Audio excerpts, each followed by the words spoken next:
We're joined this hour by Christian Wogu, who is the Director, Legal Aid and Welfare, Tunji Braithwaite Foundation, who joins us live here in our studios. Thank you indeed for stopping by our studios. That name rings a bell in this part of Nigeria, so long as activism and human rights is concerned.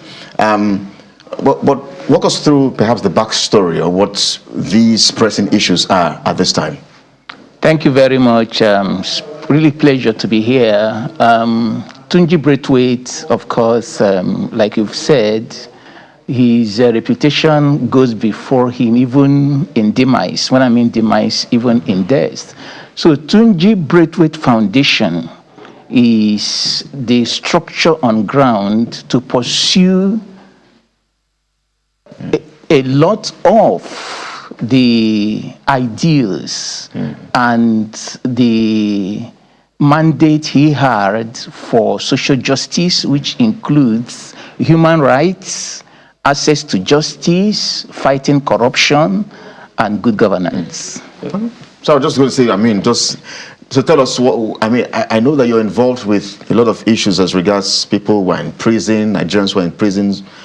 And I remember some years ago going for prison outreaches, and a lot of times you see people who have been there who are waiting for 10 years just to get a lawyer or have your day in court and all of that. This, I'm sure, is common sight to you. It's alarming. How bad is it? It's alarming. It's deafening, if you permit me to use that word, in order to resonate it. You'll see, okay, currently in Lagos, averagely, there are about 5,000 inmates in the prisons. There are quite a number of prisons, Ikoyi, Kirikiri, medium, maximum, women, Badagry, and others. And out of these, only about 15% have been convicted. So the others are just in this category, where either their files are lost or they've not gone to court for a long time for one reason or the other. Or in summary, there is a whole wastage of human resources, especially young people, and more importantly, especially males, which is really an that one is a specific endangerment for any nation when human resources are wasted, because of either the slow grinding of the judicial system or just inhumanity. So what kind of crime or offense, if you will, did they commit from your interactions with them? Because I know that some persons, when they get to prison, some of these right activists and all of that, they come out to tell us, oh, this is what they witnessed, and these are the kind of crimes these people had said to have committed. Some, just a few thousands of naira would have saved them the trouble. So tell us about, in particular, offenses and the nature of crime that these people are said to have committed, and whether they deserve to be in those places as long as they are.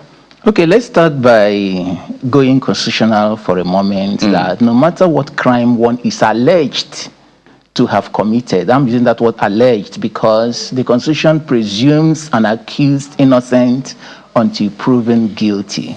Now, so if it could be any type of crime that is alleged, so we can't really say because it's this or that or that. Anything that keeps somebody behind bars needs to be dealt with humanity. Now, this is what I mean. You just mentioned people who, because of some amount of fines, they are there. Those people are there. There are other persons, as we keep interrogating the system, we find out that their cases had actually been struck out, but they are still there because the warrant hadn't been issued for them to be released.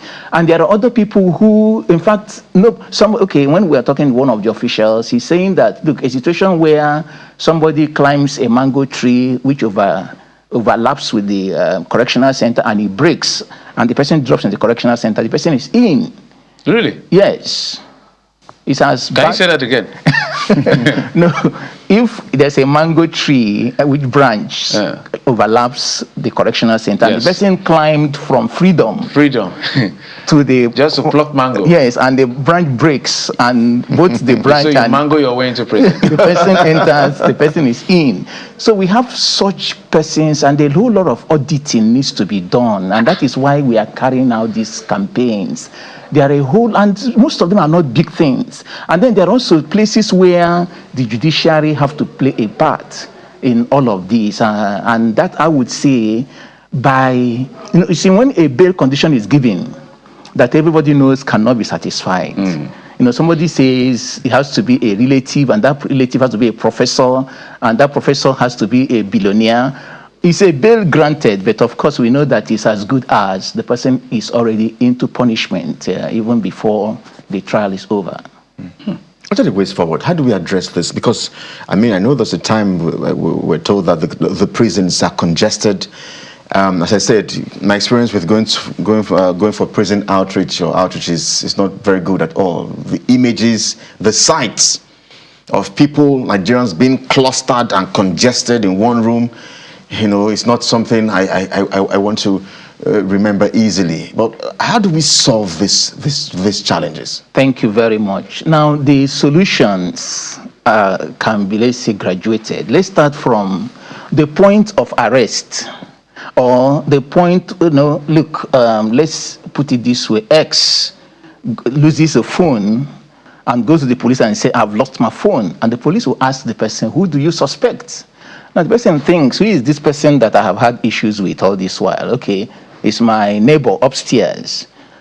Now, a particular case I handled, it's just about this. A woman lost her clothing items. And then she comes to the police and says it was the maid. And the maid was incarcerated, in fact tried, in the process of trial, I represented her, and somewhere along the line she found those clothes. The only good thing about her case was that she was honest enough to come back to court and say to them, look, I don't want this person, I don't want this trial to continue, discontinue it. And it was discontinued. That was how that lady. So if she had not done that, the story would have been different. The story had been different, and we have seen that a lot of drivers, a lot of maids, a lot of servants, a lot of workers are just in custody because of one allegation or the other, and because they really don't have a voice. That's particularly why Tunji Braithwaite Foundation undertook the March of Silence and breaking the silence, because they are voiceless. Media will actually be their voice, and that's part, I guess, what you're doing for them today by giving this opportunity, for them to be heard, notwithstanding remotely, through Tunji Braithwaite Foundation. There's another part I would like you to explain, because we've commended. The government has been criticized like every other government, but there are bright spots. Nail Fund is one of those poster initiatives. One of that is the Minister of Interior, who has done a great job with the passports and all of that. But when it comes to prisons, it's nothing to be desired at all from the report you're getting. And that's a part that I think the minister should look into. Just like the energy he's using for passports, he should transfer that energy to issues of prisons as well. Talk about the medical situation. Shore just left, I think it was in Kuje, and he came out because of his case with the DSS and the president and all of that. It was complaining about certain persons who had tuberculosis in prison, and they are there. And there are also issues of prisoners dying because they are not exposed to a fairly good medical treatment or service. Talk to us about what you know. Okay, the issue of medical is so critical. We have Tunji Braithwaite Foundation is dealing with one particular case. The person is a victim of serious high blood pressure, and at any point in time, the person can actually drop dead. God forbid. Now, when we got through the March of Silence, we were contacted and we took up the case, and we eventually got an order from the Federal High Court to evacuate these inmates to lawsuit so that he can have the privilege of experts, consultation, and treatment. But up till today, that order hadn't been obeyed. And that's another part of it, because so it's still in the prison as we speak. There. It's still there with, that is, the health is going down. Degenerating. So let's sequence it. You've applied to the court for an order for take him out. And the court had granted that order. So what is the problem? And by the way, take him out does not mean just, he's supposed to still be in custody. He will still be in the custody. He's taking for medical attention. Yes. So why hasn't that been granted? They don't have a vehicle, or what exactly is the issue? Impunity. arbitrariness. And this is really important, not just because of this case, because we are Which prison is this? Are you at liberty to mention? What did you say? Which of the prison is this one you're talking about? Krikri minimum. Oh, in Lagos, yeah? Yes, Lagos, yes. Wow. Now, that's a very huge challenge that we need to really address. Yeah. Because if we don't handle, we're not even talking about a particular person, we're talking about the society in general. And of course, we are talking about anybody, and with due respect, anybody. Now, this is the point. If the executive neglects, fails, or refuses to obey court orders for whatever, because you're asking me what could be the reason.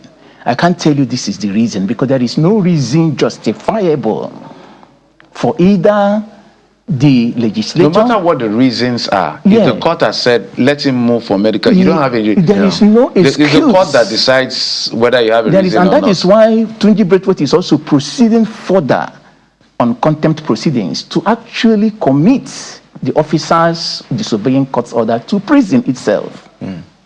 Because if we don't do this, the challenge will just keep going round and continuing. Let me just, because we're absolutely pressed for time. So someone just reminded us that it's not prison anymore, it's correctional centers. How correctional has it been since that name was changed?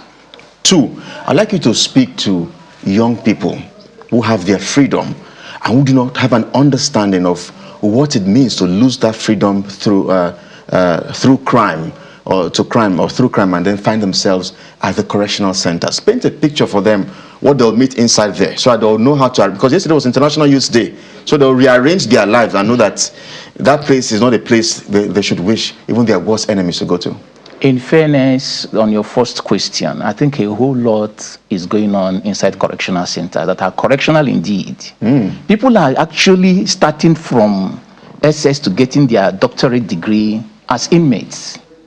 Where? In the correctional centers. So because we must create a balance. We are not here neither for this or for that. We want to create a society that is just, equitable, fairness, and balanced. People are honing skills. Now, for the young people, it's not something you can wish your enemy to be behind bars. It's, for me, it's like actually another smaller version of dying, because everything stops. Everything just stops. So people should stay out of crime or anything related to crime, or from criminals or from associations with crime. They should steer clear from it. Focus. The country is still a great nation. Find opportunities that are there and grow, and as young people, into very responsible adults. So there was an issue between some celebrities, and we have politicians and regular. How does the prison, you've entered the prison perhaps more than me, in getting to engage with these people. To engage, you're not... Yes, to engage. To engage, that's what I mean. So there are separations between the well-off and the not well-off, right? Of course. I mean, that's the nature of life. There's always be a separation. So the reason I needed to establish that for the audience, so I wanted to establish that first so that they will know. Second, what is the nature of treatment? Because what you're talking about, I don't know whether somebody who is well off is in that condition, whether the courts or the prisoners will do what they are doing to the gentleman who is supposed to go for medical attention at Lassos. Yeah, so are the treatments, does it differ? We found that there are dynamics. There are dynamics that play outside of correctional centers, but then have impacts inside the correctional center. So it doesn't matter how well off somebody is, how big somebody is. When power is playing, it could be a different ball game. So, but essentially, the life in correctional center could be better. There could be better. It's not really something to be desired. I can tell you that. No matter how big anybody is, just the fact that that person is locked in, I think there's no trauma you can really imagine about it. So people, now there are two things here. One is people that abuse power. That is, they want to show fight pass, if you permit that, and they lock fellow human beings in because they have because they have what it takes to do. It's not okay, because eventually it has a way of playing around, and the victor becomes the victim, and then like we already said, people that are not there should do all their best. Let them go and serve God. At least go to churches, go to mosques, go to where their morals can be boosted in order to focus them in the path of not ever getting. If you were to sit with the Minister of Interior on the issue of correctional centers and tell him the things that need to be done as at yesterday, yes, what would they be? I would want the minister to engage the judiciary, because really the judiciary is a major player in incarcerating people, whether rightly or wrongly. You know, like I said before, when bail conditions cannot be met, look, if you go to the correctional center towards the end of the day, you just find a crowd coming in, notwithstanding the whole crowd that is in there, and they are coming from magistrates, they are coming from judges. So it's important that matters that magistrates and judges can deal with, you know, just instantly, and discharge what can be discharged should be discharged. And maybe courtroom should move to the correctional centers. Magistrates should do a lot of like hearing in court. there, like a mobile court, so that things can be expedited and people can go. And then it just basically reduce the number there drastically, maybe by 70%. I think it will just be a greater place maybe to think about. Well, we have to round off our conversation with you. Well done to you and your team. Please keep that fight going for the many Nigerians who perhaps are voiceless. Thank you, and well done to you and your team. Christian Wogu is the Director, Legal and Welfare, Tunji Braithwaite Foundation. He has joined us here from our Lagos studios. It's my pleasure. Finally, let court orders be obeyed. Please.